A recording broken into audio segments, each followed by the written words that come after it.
जय श्री राम। ज्योतिष ग्रंथों में जब कभी भी दो ग्रह युति करते हैं तो उसके प्रभाव को समझने के लिए हमें इन सूत्रों को जरूर जानना ही जानना चाहिए। अन्यथा हमारा जो परामर्श है, हमारा जो भविष्य कथन है, वो बिल्कुल असत्य हो जाएगा। क्या सूत्र है? बड़ा रोचक सूत्र।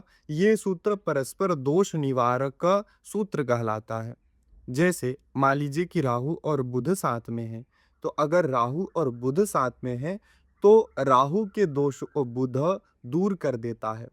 अगर बुध अच्छी स्थिति में है, अगर अच्छा देखा जाए तो मित्र राशि में है, यदि उच्च है, स्वग्रही है, तो आप पाएंगे कि राहु के दोषों को बुध खत्म कर देता है। ऐसे ही राहु और बुध के दोष को शनि दूर कर देता है, और इन तीनों के दोष को अकेले मंगल दूर कर देता है। अगर मंगल अच्छी स्थिति में है, अगर इन्हें देखे तो इन तीनों के दोषों को मंगल अकेले दूर कर देगा। इन चारों के दोषों को, पूर्व के ग्रह, इन चारों के दोषों को शुक्र अकेले दूर कर सकता है। और इन पांचों के दोष को, पूर्व के पांच ग्रह के अगर किसी प्रकार के दुष्प्रभाव हैं और वहां अगर गुरु की दृष्टि पड़ जाए, अगर गुरु का कनेक्शन हो जाए, तो गुरु उन सभी के दोषों को दूर कर सकता है। और इन सभी के दोषों को पूर्व के चंद्रमा दूर कर सकता है। और सातों ग्रहों के दोषों को उत्तरायण का सूर्य नष्ट कर देता है। अर्थात सूर्य यदि अच्छी स्थिति में है तो उन सभी ग्रह के दुष्प्रभावों को दूर कर सकता है।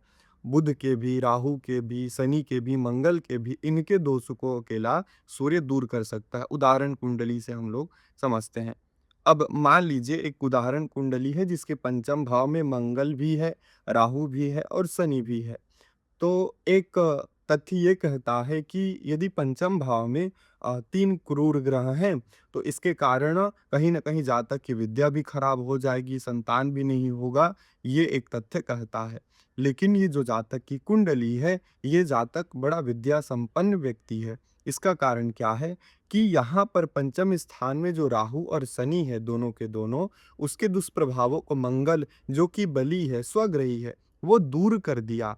और इस जातक का विद्याध्ययन अच्छा हुआ, साथ ही साथ संतान की भी प्राप्ति हुई। तो कुछ ना कुछ तो मान लीजिए कि उनका प्रभाव हुआ, जो संतान उत्पत्ति के समय बड़ा कठिनाई हुआ, लेकिन संतान उत्पत्ति आखिर में हो गई। क्यों? क्योंकि मंगल जो है इन बाकी के ग्रहों के दोषों को दूर कर दिया। ऐसे ही हम लोगों को हर ग्रह के फलादेश को करने से पहले इस सूत्र को जरूर याद रखना ही रखना चाहिए। जय श्री राम।